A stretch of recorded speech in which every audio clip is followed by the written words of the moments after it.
बहुत बहुत स्वागत है आपका। Thank you very much for coming to the session. तो आज की प्रैक्टिस हम शुरू करते हैं। देखिए, आज के सेशन में हम करेंगे कुछ डेली यूज के सेंटेंसेस की प्रैक्टिस। हर सेंटेंस को बिल्कुल नेचुरली बोलेंगे, the way native English speakers do.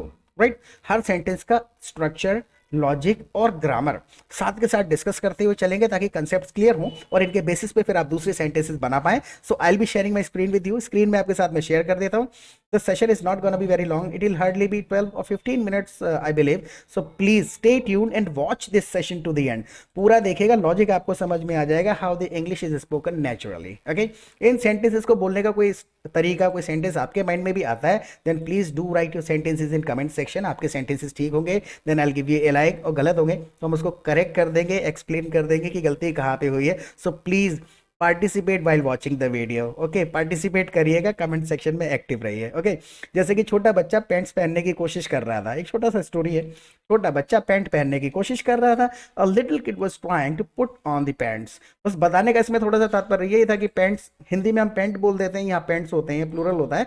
So a little kid was trying to put on the pants. बच्चा पैंट पहनने की कोशिश कर रहा था। साथ में रिपीट जरूर करते चलिएगा जिससे सेंटेंस साउंड्स याद होंगे। Right. Look at the next sentence. उसने देखा कि उसकी जीन्स उल्टी थी। उसने देखा कि उसकी जीन्स उल्टी थी। सो ही notice his jeans were inside out. He notice his jeans were inside out. तो जब हम जीन्स कह रहे हैं तो वर का इस्तेमाल करेंगे क्योंकि हम इसको प्लूरल कह रहे हैं। सीजर्स हैं, जीन्स हैं और गॉगल्स हैं, ग्लासेस हैं, तो ये सारी की सारी चीज़ों के साथ वर का इस्तेमाल करते हैं। He noticed his jeans were inside out. उसकी जीन्स उल्टी थी। उसे घर में पैंट सीधी करने वाला कोई दिखा नहीं। उसे घर में पैंट सीधी करने वाला कोई दिखा नहीं। He couldn't find someone at home to help him fix it. यानी अब देखिए, कुछ एक चीजें ऐसी होती हैं कि यहां से स्टार्टिंग होती है कि हमें फोकस किस चीज पे करना है कि हमारा मैसेज जाना चाहिए। भले हम कोई शब्द हिंदी से मिलान नहीं करें, मैच करें या ना करें। 10% इंग्लिश है जिसका कोई कनेक्शन है इंग्लिश के साथ या ट्रांसलेट हो पाती है। Rest 90% of the English is spoken its own way which has no connection with Hindi. जिसको हम ट्रांसलेट करने की कोशिश करेंगे या तो सेंटेंस बनेगा ही नहीं, और बन भी जाएगा तो फिर मीनिंग नहीं होगा। Getting my point. अब मान के चलिए जैसे कि हमने ये कह दिया, he couldn't find someone at home to help him fix it. एक तरीका ये हो गया, लेकिन अगर लिटरली हम कहना ही चाहें कि उसे घर में पैंट सीधी करने वाला कोई नहीं मिला, so he couldn't find someone at home to straighten out his pants. Straighten out his pants. Pant सीधी करने वाला कोई नहीं मिला। राइट। और अगर पैंट उल्टी थी, the pants were inside out. Right. Look at the next sentence. वो सीधा मेरे पास ऊपर आ गया। अब मैं यहाँ फर्स्ट फ्लोर पर बैठा हुआ था, वो सीधा मेरे पास ऊपर आ गया। सो ही came straight up to me. देखिए यहां पर क्या हो रहा है, ये जो अप है ना, ये ऊपर लेवल को इंडिकेट कर रहा है। He came straight up. इसको थोड़ा सा और क्लियर करके देखिए, he came straight up stairs to me. वो पूरा सीधा मेरे पास आ गया। आप स्टेयर्स कह सकते हैं आप अप की जगह, लेकिन ये कॉमनली अप कह दिया जाता है अपर लेवल को इंडिकेट करने के लिए। ही came straight up to me. सीधा मेरे पास आ गया। Look at the next sentence. Pant पहनते पहनते उसे आइसक्रीम वाले की आवाज आ गई। जब वो पैंट पहनने लगा, पैंट पहनते पहनते उसे आइसक्रीम वाले की आवाज आ गई। आप पार्टिसिप साथ के साथ रिपीट तो कर रहे हैं ना, क्योंकि कमेंट्स तो आप लिखते रहे हैं, एक दो सेंटेंसेस लिख दिया कर रहे हैं। ओके। सो पैंट्स पहनते पहनते उसे आइसक्रीम वाले की आवाज आ गई। So as he was pulling on his pants. देखिए, पुट ऑन भी कहा जा सकता है और पुलिंग ऑन भी कहा जा सकता है। जब वो पहन रहा था, as he was pulling on his pants. अब यहां पर हमने एज का इस्तेमाल कर दिया। राइट। या फिर आप ऐसे कह सकते हैं, while pulling on his pants. While का इस्तेमाल किया जा सकता है, दो काम साथ में हुए। सो ये इंटरचेंजेबली बहुत यूज होता है। जब आप सुनेंगे ना तो आपको समझ में आएगा। 40-50 ग्रामर के रूल है और कुछ भी नहीं है पूरी इंग्लिश में। So as he was pulling on his pants, he heard the bell of ice cream cart. He heard the bell of ice cream cart. या फिर आप ऐसे कह सकते हैं, he heard ice cream cart bell. As he was pulling on his pants, he heard ice cream cart bell. उसने ice cream cart की आवाज सुनी, बेल सुनी, घंटी सुनी, कुछ भी है। तो लिटरल हिंदी से मिलान नहीं करना है। Right. So as he was pulling on his pants, he heard the ice cream cart bell. उसने आवाज सुनी। अब उसके बाद में हुआ क्या, वो छज्जे पे से नीचे झांकने लगा। छज्जा कह लो, बालकनी कह लो, हमारे यहाँ पे बालकनी भी कह देते हैं उसी को। उसको वैसे इंग्लिश में टेरेस कहते हैं, जो घर के बाहर जो थोड़ा सा एरिया निकला हुआ होता है ना, जहाँ कपड़े वगैरह सूखते हैं, तो उसे हम छज्जा कहते हैं, वो टेरेस कहलाता है। सो वो छज्जे से नीचे झांकने लगा। वो क्या करने लगा, he peeped out from the terrace. देखिए, he peeped out from the terrace, यानी कि वो ध्यान से देखने लगा झांक करके कि आइसक्रीम वाला किधर है। इस पीप की जगह पर आप पीक्ड भी कह सकते हैं। He peeked out from the terrace. Peeked out, peeped out interchangeably, दोनों के मतलब सेम ही है उसका, आप इसको यूज करना चाहें तो कर सकते हैं। इसका ये वाली अवस्था होती है कि कोई बंदा आधा छुपा हुआ है, जैसे छज्जा है, ग्रिल लगी होती है, थोड़ा सा झांक के जब देखते हैं तो हम क्या कर रहे होते हैं, पीक आउट कर रहे होते हैं। ही पीप्ड आउट या peaked out from the terrace, झांक के वो देखने लगा, right. What was he looking for? For the ice cream cart, right. तो वो गया तो था आइसक्रीम वाले को देखने, लेकिन उसे नीचे पड़ी हुई पतंग दिख गई। आप बोल करके देखिए, देखिए थोड़ा सा पाउज लीजिए और आप खुद से इस सेंटेंस को जरूर बनाइए पाउज करके। उसके बाद में, उससे पहले आप हमारे चैनल को सब्सक्राइब कर लीजिए। अगर पहली बार वीडियो देख रहे हैं तो चैनल को एक्सप्लोर करिएगा, काफ़ी ज़्यादा इंफॉर्मेटिव वीडियोस आपको हमारे चैनल पर मिल जाएंगे, राइट। और आप हमारी लाइव क्लासेस भी अटेंड कर सकते हैं हमारे एप्लीकेशन पे। देखिए लाइव क्लासेस के दो फायदे होंगे। सबसे पहले तो हम आपको अपने कम्युनिटी में, अपने ग्रुप में ऐड कर लेंगे, जहाँ पे आप दूसरे पार्टिसिपेंट्स के साथ प्रैक्टिस कर सकते हैं रियल सिचुएशन में, which is most important part of learning. अगर आप सीख रहे हैं, अगर आप रियल सिचुएशन में बात नहीं करेंगे तो कोई फायदा नहीं है ग्रामर सीखने का, रूल्स सीखने का, समझने का, राइट। फ्लुएंटली अगर बोलना चाहते हैं तो आपको बोल के प्रैक्टिस करनी पड़ेगी। आधा घंटे आप फोन पे किसी से बात करके देखिए, तीसरे चौथे दिन से आपको खुद से इम्प्रूवमेंट दिखेगा। तो हमारे ग्रुप में क्या होता है, 200-300 पार्टिसिपेंट्स होते हैं, वहाँ पे सब चैटिंग वगैरह करते रहते हैं, अपनी बातें करते रहते हैं। तो वहाँ पे आप पार्टिसिपेट कर सकते हैं। उनके सेंटेंसेस पढ़ेंगे तो हमें ऑल्टरनेट्स पता चलते हैं, एक सिचुएशन में क्या कहा जा सकता है और कितने तरीके से कहा जा सकता है, राइट। और सिर्फ चैटिंग नहीं करते हैं, आप फ़ोन पे बात कर सकते हैं। तो किसी भी मुद्दे पे आप 15-20 मिनट किसी को भी फ़ोन लगा के बातें करोगे तो पता चलेगा लेवल कितना अटक रहे हैं, कितना बोल पा रहे हैं। ग्रुप में लोग 2-2, 3-3, 4-4 लोग होते हैं, गूगल मीट, जूम पे अपना कभी भी मीटिंग स्टार्ट करते हैं, प्रैक्टिस करने लग जाते हैं, कोई बात डिस्कस करने लग जाते हैं, तो ब्रॉड इंग्लिश पता चलती है, राइट। एक माहौल आपको मिल जाएगा 24 घंटे, जब भी प्रैक्टिस करनी है you can approach people there, उनको आप अप्रोच कर सकते हैं। तो चाहे फ़ोन पे बात करो, चैटिंग करो, वो आपके ऊपर है कैसे आप इसको यूज़ करते हैं। और शाम को जब लाइव क्लासेस होती हैं तो वहाँ पे भी simply come together every evening and we discuss anything in English.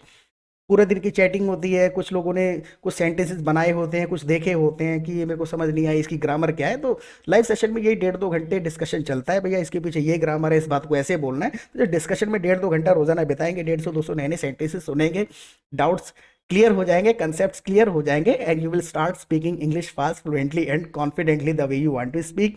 Fees की बिल्कुल चिंता मत करिएगा, बहुत ही छोटा सा अमाउंट है, प्लीज लाइव क्लासेस में आइए, मोस्ट वेलकम है आपका। Alright, let's get back to it now. वो गया तो था आइसक्रीम वाले को देखने, लेकिन उसे नीचे पड़ी हुई पतंग दिख गई। अब देखिए इसमें दो काम साथ में हुए, राइट। कई तरीके से कहा जा सकता है, जिसको प्रीपोजिशन कहो, ग्रामर कहो, कुछ भी कह लो। देखो ऑल दो का इस्तेमाल कर सकते हैं आप यहाँ पे, although he went there to see the ice cream cart, right. Although की जगह आप इवन दो कह दो, इवन दो और ज्यादा एम्फेसाइज वर्जन है ऑल दो का। हालांकि वो गया तो था आइसक्रीम वाले को देखने, हाउ एवर लगा दीजिए आप, however he went there to see the ice cream cart but he spotted a fallen kite down there. यहाँ पर देखिए हमने ये जबरदस्ती की ग्रामर इसलिए लगाई हुई है ताकि इसका फिर डिफरेंस पता चले। कोई भी सेंटेंस ऐसा है जिसमें although, however, even though emphasize करने वाला ग्रामर हमने स्टार्टिंग में जब यूज कर लिया होता है तो फिर हमको यहाँ पे बट लगाने की कोई जरूरत रह नहीं जाती है। वैसे अगर आप यूज कर लेंगे तो ग्रामेटिकली इनकरेक्ट नहीं होगा सेंटेंस, लेकिन जरूरत नहीं होती है इसकी, राइट। तो आप इसको हटा सकते हैं इस तरीके से। आप सिंपल बोलिए although he went there to see the ice cream card, गया तो था आइसक्रीम कार्ट देखने, he spotted a fallen kite down there, उसको एक वहां पर गिरी हुई पतंग मिल गई, राइट। अब इसी सेंटेंस को आप दूसरे तरीके से बोल करके देखिए, although he went there to see the ice cream cart and he spotted a kite lying down there, he spotted a kite lying down there, lying down there मतलब पड़ी हुई थी वहां पर नीचे, राइट। तो एक बात को कई तरीके से कहा जा सकता है। तो ग्रुप में क्या होता है, अगर ऐसी बात चल रही होती है तो हर बंदा अपने अपने तरीके से सेंटेंस लिखता है, पता चलता है कि कितने तरीके से इस बात को घुमा फिरा के कहा जा सकता है, राइट। तो ये ग्रुप का फायदा हो जाता है। तो जैसे तैसे मैंने उसकी बात पलटी, अब उसे पतंग दिख गई, वो कहने लगा चलो जल्दी से पतंग लेने नीचे, राइट। तो जैसे तैसे मैंने उसकी बात पलटी। अब इस चीज के लिए कितनी चीजें कही जा सकती हैं, I somehow turn the conversation around. I somehow, somehow मतलब जैसे तैसे, कुछ भी करके, प्रयास करके। I somehow turn the conversation around, जैसे तैसे मैंने बात पलटी। अब इतना लिटरल अगर आपको नहीं समझ में आ रहा है, टर्न द कॉन्वर्सेशन अराउंड मतलब ही होता है बात पलट देना, लिटरल। अगर आप माइंड में आपके आ गया होगा, I somehow change the topic, आप ऐसे कह देंगे तो गलत थोड़ी ना है। तो ये चीजें ऑल्टरनेट्स हमको पता होने चाहिए।